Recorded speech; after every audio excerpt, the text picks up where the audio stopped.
Bulletin की शुरुआत सीधा विदेशी बाजार के संकेतों को समझकर कर लेते हैं। एशियाई बाजार की शुरुआत अच्छी, अमेरिकी बाजार की कल की क्लोजिंग भी अच्छी। शुरुआत एसडीएक्स निफ्टी से करेंगे, करीब 67 अंकों की बढ़त के साथ 15,270 के आसपास एसडीएक्स निफ्टी में फिलहाल आप ट्रेड देख पाएंगे। इस बीच डाउ फ्यूचर्स आप देखिए करीब 40 अंकों की तेजी के साथ यहां पर भी कामकाज और निक्कई में करीब 200 अंकों की मजबूती देखी जा रही है। बीती रात अमेरिकी बाजार में भी रौनक अच्छी रही। डाउ और नैस्डैक में करीब 200 अंकों के उछाल के साथ हमने ट्रेड देखा है।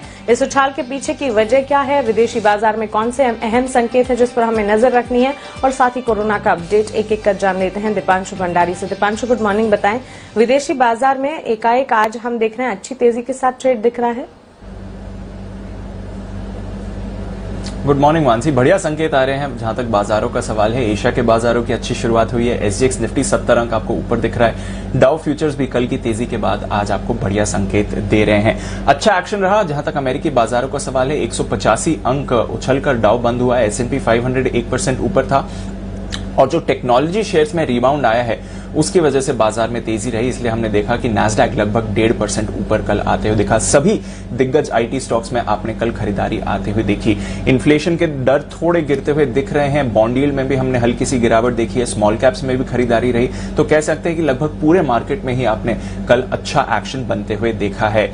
अनलॉक की थीम यूएस में भी प्ले आउट हो रही है, क्योंकि वहां पर जो कोरोना के मामले हैं अब पिछले साल के जून के महीने से अब तक के सबसे कम आते हुए दिखे हैं। ऑलरेडी काफी जगहों पर अनलॉक हो चुका है।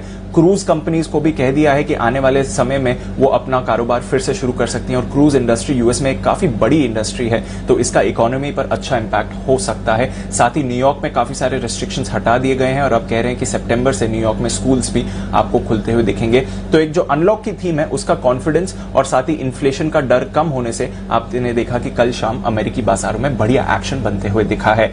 यूरोप की बात करें तो यहां पर भी आपने मजबूत ट्रेड देखा है। कच्चे तेल में रिबाउंड आते हुए दिखा है। ब्रेंट अब वापस 68 साढ़े $68 के करीब आते हुए दिखा है। कुछ खबरें आ रही हैं कि ईरान के साथ जो डील की बातचीत चल रही है उसमें देरी हो सकती है, हालांकि उसके कॉन्ट्ररी कुछ खबरें आ रही हैं कि बातचीत ऑन ट्रैक पर है। पर जैसा एक्शन है कच्चे तेल में आपने बढ़िया मूवमेंट आते हुए देखा। और गोल्डमैन सैक्स की एक नई रिपोर्ट आई है जो कह रहे हैं कि ब्रेंट इस साल के अंत तक $80 पहुंच सकता है। ऑलरेडी उन्होंने $70 की बात करी थी जो टारगेट आ गया, अब $80 की बात की जा रही है इस साल में ब्रेंट के लिए। सोने में हमने हल्की खरीदारी देखी। डॉलर अभी भी दबाव के साथ ट्रेड कर रहा है, 4 महीने के निचले स्तर पर है। पर क्रिप्टो मार्केट में कल एक बढ़िया रिबाउंड आपने आते हुए देखा है। परसों हमने 16% टूटते हुए देखा था बिटकॉइन को, कल लगभग 18% की तेजी के साथ वापस अब $40,000 के करीब बिटकॉइन आते हुए दिखा है। और एक बार फिर से इलॉन मस्क साहब ने क्रिप्टो करेंसीज के बारे में ट्वीट करा है। बिटकॉइन के बारे में उन्होंने कहा कि नॉर्थ अमेरिका में जो लोग बिटकॉइन की माइनिंग करते हैं उनके साथ इनकी चर्चा हुई है सस्टेनेबल माइनिंग को लेकर, तो वहां से कॉन्फिडेंस बढ़ रहा है। और साथ ही डोजकॉइन के हित में भी इन्होंने ट्वीट करा है। तो हमने देखा कि कल क्रिप्टो बाजार में बढ़िया रिबाउंड आते हुए दिखा।